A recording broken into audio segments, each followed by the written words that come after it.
Hey, what's up, everybody out there? It's Chris, your favorite coach, your favorite host. I know what you're thinking. I might not be your favorite, or how do I know that I'm your favorite? But what I'm thinking is you probably don't have a favorite, so why not let it be me? I'm here again with Conversations with Chris. There's no rhyme or reason to how I do these things, but I just meet interesting people that have got things to say and things to share, and I just talk to them and get to know them better here for all of you to hear. And we've got this TEDx Lake Worth Beach coming up this Sunday.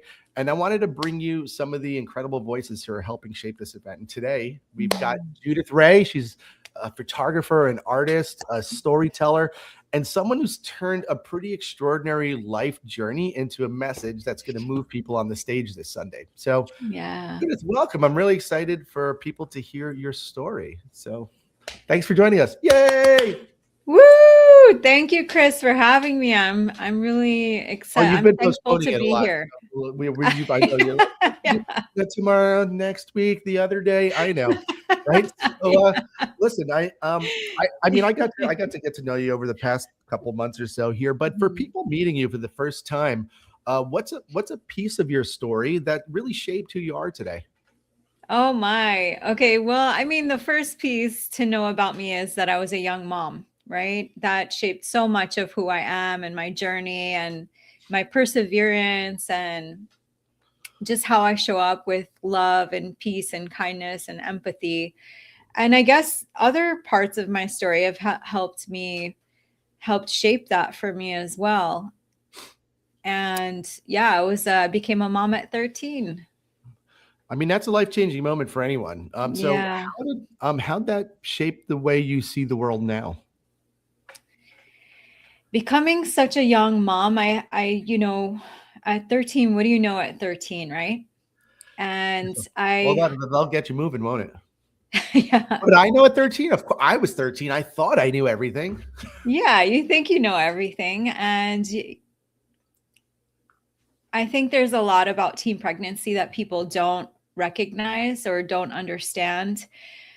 And it can be a heavy topic sometimes because it's not like, a lot of people say 13. I mean, I was playing with Barbies. It Yeah. wasn't like decided, I went from Barbies that I was just going to start having sex. Well, I guess It Barbie was, is, they are suggestive. yeah, but and the interesting thing is, then we use sex to sell and then we get upset when children become pregnant, but that's actually not even it. The it part for me was childhood trauma. And I've met many young mamas who have experienced the same. So not to, bring that heaviness, but that's the truth, right?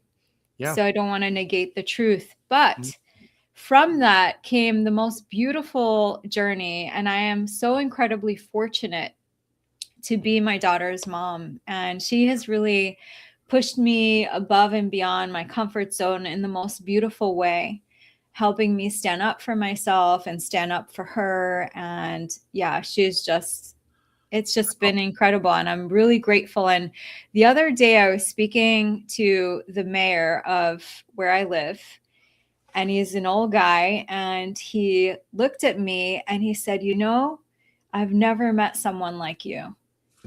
And I said, okay, tell me more. And he said, someone who has had a child young, raised them, and then is still friends with them.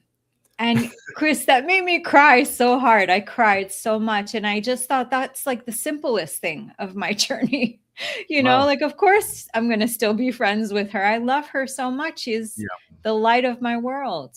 Yeah. That's an interesting thing. I mean, you've had quite the journey. And I mean, somewhere along the way, you didn't just survive that story, you turned it into creativity and impact. I mean, from what we see. So Yeah. how did photography and art become part of all that? I mean, were you already doing it at that time?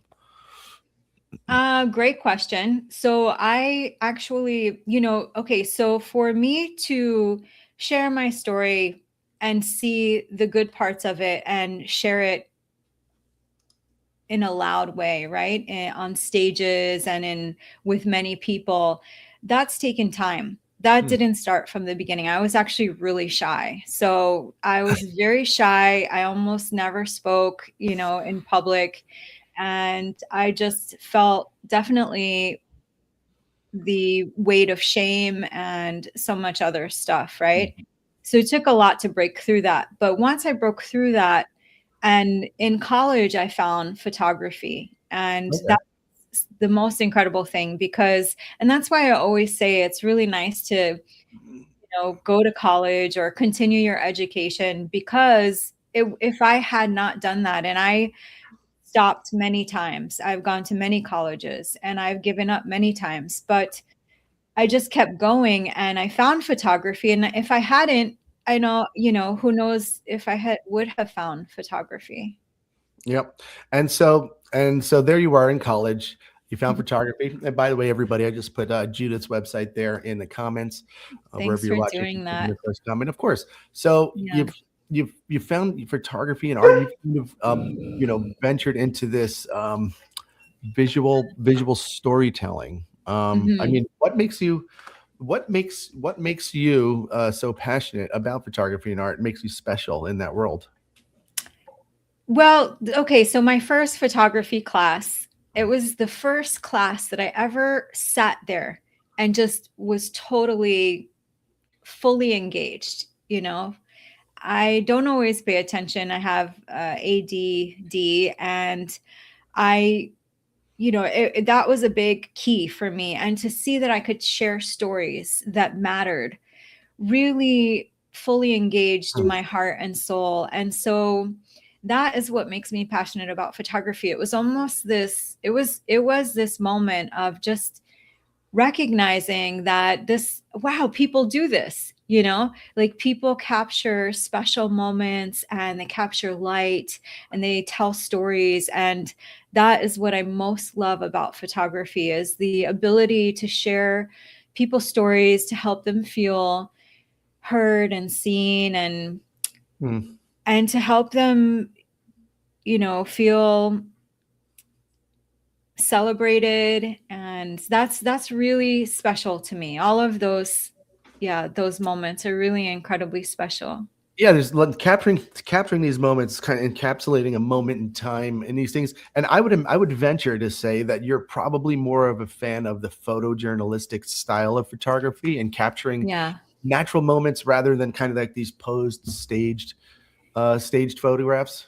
Yeah. And, telling love stories globally has Yeah. helped me really find space for both, right? And find love for both. Yeah. The candid, which I love, right? Mm. And then the not so candid. Yeah, there's people putting some pretty amazing. Something about post photography and all that. There's some people putting pretty amazing artistic photography work out there from these incredibly opulent staged things. Using people and other things, and it's pretty Mhm. incredible. Yeah. So without giving the whole talk away, Yeah. what's the core idea you're going to be sharing with us on the TEDx stage this Sunday?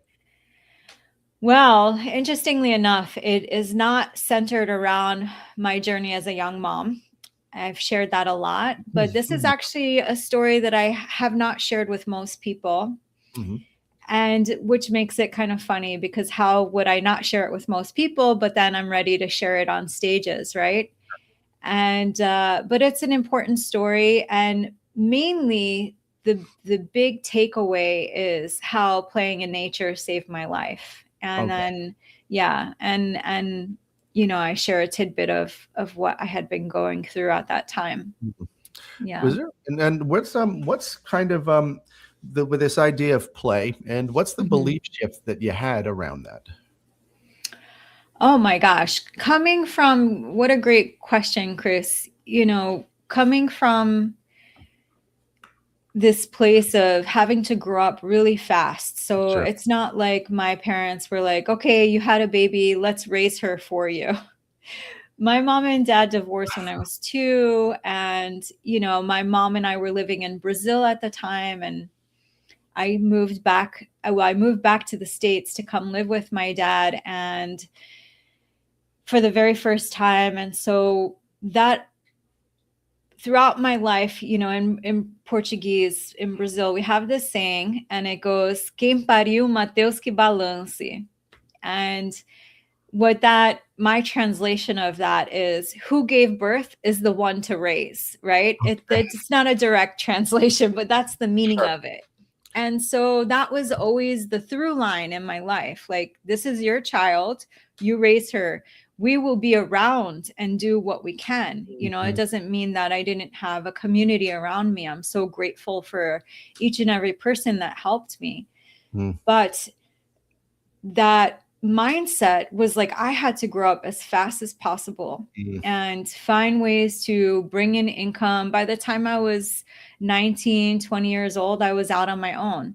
Sure. And so I did not really make a lot of time for play. You weren't on your own. You were on your own with a child. On my own with a child. Yeah. But I was the head of the household. Of course you were. That was it. Yeah. I know that makes it even, because look, I was on my own pretty much from 16. I was like, kind of, hey, I'm out of here. But, and that was, and I had no children. It was, so I can only imagine. My sister had a baby when she was 15. Wow, she was, Chris. Yeah, that's, we've got, and then my dad had a baby at 60. So I've got a 28-year-old niece that's getting married. I got a 28-year-old niece that's getting married this year, and an 11-year-old brother. Yeah, that's so fun. Beautiful. That's life, man. That's life, right? It's the real modern family, as I like to say. But so this idea of play, and it's interesting that because you were forced to grow up quick. And I remember, like, when I was a kid, I was like real serious, and I felt like I was like the man of the household and stuff. And my mom's counselor, my mom's therapist, her social worker, when she was a kid, when I was a kid, like, told her, hey, he's very serious. She's like, he's going to act like a teenager when he's an adult. And here we are. So, I was such a serious kid and everything. Then I became like a teenager. So, man, I totally get that, having to grow up quick and everything like that. It's it's a thing. And it's okay. Right? And it's okay. So who do you feel really needs to hear this on Sunday? Who really needs to hear this? Adults who have gone through challenges and are looking for ways to move through them. Yeah. And anyone looking for a path forward. What will they see different? Like, after they hear you, you're going to be up there 10 to 15 minutes, whatever. So who are they? How are they going to be different? What are they going to see differently at the end when you get off that stage, from when you start to when you finish? What's your intention for them? What are they going to see differently? My intention for them would be this delicious, moving aha moment, and that they make more time for themselves to play in nature, and that I am able to convince us all to, sometimes I need to be reminded too. It's not like I'm a business owner. I am a creative, and I am a mom and a wife, and I sometimes need to be reminded of the importance of play as well, Yeah. And then, our theme is unscripted, and it's like kind of like those magic moments in life that we didn't plan for. And it's funny because in curating this event and talking to all the speakers, people will hear unscripted. Some people will think in terms of all these challenges I had in my life that I didn't plan for, that shaped me. But then there's on the other side of it, actually, what I developed it is like, think about all the most magic, most delicious, most memorable moments in your life that were not on the calendar. And so I think there's a lot of this. So true. Making time for yourself, and like creating a little white space. And that's, when I'm going to be, it's really cool because there's, with all you guys, everyone's bringing some pretty cool perspectives. And I think people are going to leave feeling good and empowered, and like they're not alone. And also a little permission. Like, I think, like, this idea that you have as play, sometimes as adults, well, I mean, do you know how many, would you be surprised if I told you people occasionally tell me that I got to be a little bit more serious, or that I play too much? No, I wouldn't. Yeah, Well, I'm like, really, have we met? Hi, I'm Chris. So that's an interesting thing, but I love that. But I mean, your life has had some pretty unscripted moments. So what do you, Definitely. when you think of what have those moments taught you about life in general? I mean, so many juicy things, right? Number one, like relax, shake it out, and just have fun. And, really find all the ways that you need to support yourself through the journey. Speaking on stage for me feels a little bit like inching my way to, let's say, a big wedding that I'm about to photograph, and, preparing for that. And Sure. mainly I'm preparing for, helping my nervous system, lowering cortisol, the stress hormone, and increasing endorphins that will help me feel rested, relaxed, and calm so that I can make fast decisions, if needed, and that I can be present, fully present. That's really important to me. And so I think what life has taught me is just to be fully present with people you love and enjoy the journey, and just do your absolute best to, show up as your best self for yourself and for the world. I think those are some like really special golden nuggets. And as we prepare, I mean, you saw before we got on the call, I want to give you like a million things to make you feel your best, Yeah, Judith was like, are you sick? Would you like some suggestions? And she's telling me the soup and the herbs and and all the stuff, man. And I do appreciate that. I mean, you're definitely, I mean, listen, you're a mother at 13. There, you can't help but be maternal, right? Absolutely. And it's not just that, Chris. I think it's also just being a fellow human, right? And loving the fact that we get to do this. And I'm so grateful for you for setting this up. I mean, it's just such a huge feat, right? Or just like such a huge undertaking to organize a TEDx. And sometimes I do these things and I don't think about what it's going to be, because I get involved with these because I'll get slow. I mean, I think I told you, and as a speaker, sometimes you're busy, you're on the road. Then all of a sudden you have like a month and a half with nothing going, and you're like, oh, the heck. I literally was. I should organize a TEDx. I was sitting at a bar. I was sitting at Bonefish up the street from my house, talking to my favorite bartender, Chewy, with my laptop out there, and I was like, I wonder what's going on in the TED world. I was watching some talks, and I said, let me look into it. Oh, here's the application. Well, I literally filled it out while I was sitting there having a beer and a sandwich, and a few back and forths. And then here we are, approved for this license for a year. Oh, a year was plenty. I moved the event from October. I ended up getting real busy. I moved it from October to March. This is in July. I think I got approved for the license. And here we are, it rolled around. And I mean, I'm no stranger to events and everything, and everyone's been helpful. And I've got luckily I've got Aaron helping me organize all this stuff in the back end, because I don't know if you could tell by the everything about me, but details and logistics is not my thing. But it's been so rewarding being able to play full contact and meeting all these speakers and hearing their messages and helping them refine their talks. And and I just love this TEDx community, TED community. There's you don't have all those egos. You don't have all this like, because in the speaker world out there, I mean, I share stages with a lot of people that are terrible human beings. I'm not going to mention any names, but they've got fragile egos. They're all jealous of each other. And I mean, these are basically salespeople trying to prove to themselves that they're great, and it's just a weird thing, but I don't see that in the TED world, luckily, which has been refreshing. Everyone is so helpful. That's sweet. We've got Cece come from TEDx Miramar. She's gonna be joining us on Sunday. We've got Commissioner Mimi May from Lake Worth. She's going to be popping in. We've got TEDx Boca's plugged in. Cindy's letting us use her round rug, and amazing. And Cindy and Eric, and thank you to them. Yeah, and there's just it's overwhelming from people. There's a gentleman in Australia helping us curate the speakers and rate and stuff. So it's been cool. We've got Charlotte Erico. How amazing is that kid?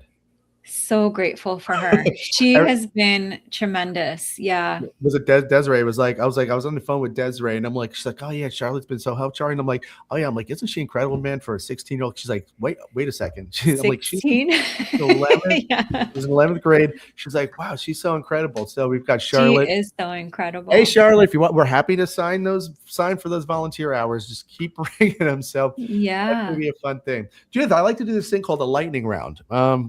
Yeah. Okay, I know. This is Let an me sit up. exercise, and you make a quick decision. So here's how it's going to go. The first thing that comes to your mind, I'm just going to throw some things out there. Yeah. Fast, playful, instinctive, right? Okay. So Here we coffee or go. tea?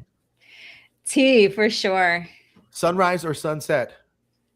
Sunrise. Just because it's right here we're on the East Coast. Mm-hmm. One word that describes you today. One word. Aligned. Oh, I like it. So what's something people misunderstand about you?